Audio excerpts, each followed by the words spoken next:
Dia ada payslip tapi nak apply loan. Macam mana? Sebenarnya dia terbahagi kepada dua kategori, iaitu dia bekerja sendiri ataupun bisnes sendiri, dan yang kedua adalah dia bekerja. Ada majikan lah, bekerja. Bekerja macam biasa, dia ada majikan. Okey, terbahagi kepada dua kategori. Kalau yang ni macam mana? Kalau bisnes sendiri. Kalau bisnes sendiri semestinya dia tak ada payslip. So dia ada apa? Ben nak apa kalau yang buat bisnes sendiri ni? Of course lah, Ben nak SSM 3 muka surat. Kalau nak kukuh berapa tahun untuk SSM ni? Ya, 2 tahun ke atas. Apa lagi yang Ben nak kalau berniaga sendiri, bisnes sendiri ni? Kau dah bank statement. Bank statement berapa bulan Ben nak? 6 bulan terkini. Kalau berniaga sendiri boleh submit pakai SSM. Yang penting 3 muka surat lah. 3 muka surat utama. Dan bank statement selama 6 bulan terkini. Apa lagi yang Ben nak kalau bekerja sendiri ni? Ben nak apa lagi? Ben nak IC depan belakang dan lesen. Lesen pun depan belakang juga. Yang berniaga ini adalah yang perlukan lah. Yang buat bisnes sendiri, itu IC depan belakang, lesen depan belakang, SSM 3 muka surat dan bank statement 6 bulan terkini untuk submit dekat bank. Bank apa yang kita boleh submit kalau ada SSM ni berniaga sendiri? Biasanya kita akan submit sama ada dekat public bank, CIMB ataupun Hong Leong Bank. Biasanya 3 bank ni kita akan submit ataupun kita akan submit kat Toyota Capital.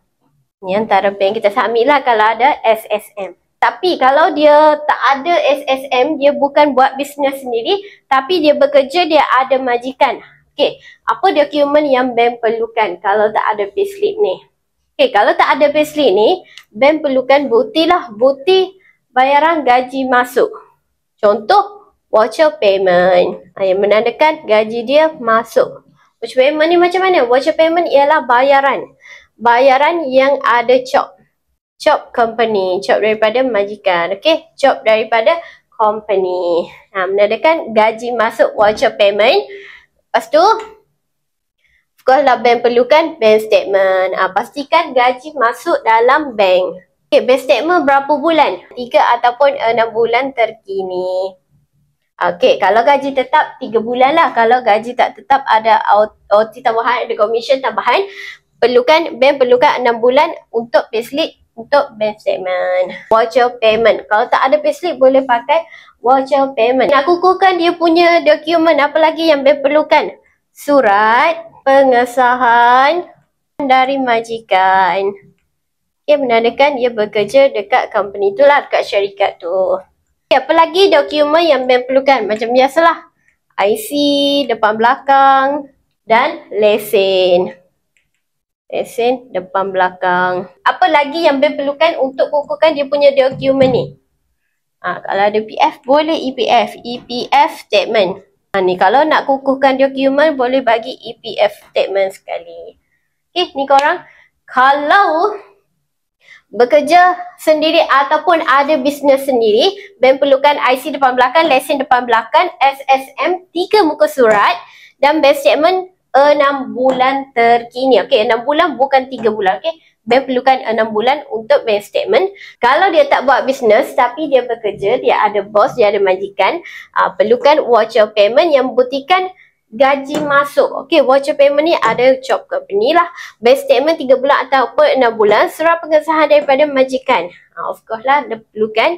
Lepas tu, ni yang paling penting ni IC dan lesen depan belakang. Dan untuk kukuhkan dia punya dokumen, bagilah EPF statement. Okey, tiada payslip nak apply loan boleh sahaja pakai cara ni, sama ada bisnes sendiri ataupun bekerja ada majikan. Korang ada soalan lagi, boleh drop komen dekat bawah.